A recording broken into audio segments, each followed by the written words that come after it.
فقط 12 تا زبون از جمله ایران تو دنیا هستن که راست به چپ می‌نویسن. حالا اگه گفتی چرا؟ به خاطر الفباشون. چون چپولن از راست می‌نویسن؟ نه. خوندن از ایرانیان است و بس. چه ربطی داره؟ میدونم خودم، بگم واقعا. بگو. نمیدونم.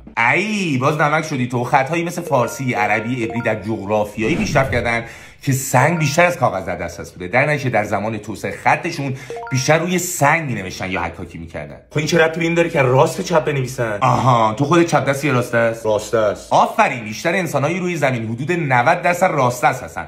و در نتیجه موقعی که می‌خواستن روی تخت سنگ بنویسن و حکاکی کنن، چکش رو با دست قالبشون یعنی دست راست و تیغه رو با دست چپشون میگرفتن و چون وقتی از راست به چپ نوشتن میدان دید بهتری رو تخت سنگ نوشتهشون داشتن، اینجوری شد که دیگه جا افتاد از راست به چپ بنویسن. خب این کشورایی که از چپ به راست می‌نویسن قضیهشون چی بوده؟ اون زمان اکثر کشورها به کاغذ دسترسی بیشتری داشتن و کاغذ متریال اصلی برای نوشتن بوده و چون اون دوران پرو می‌زدن تو جوهر و دوات و اینا می‌نوشتن، دیدن موقعی که از چپ به راست می‌نویسن جوهر کمتری پس میده و لکه کمتری ایجاد می‌کنه. در نتیجه اینجوری شد که اکثر کشورها از چپ به راست می‌نویسن. حالا چرا جوهر و لکه کمتری پس میده؟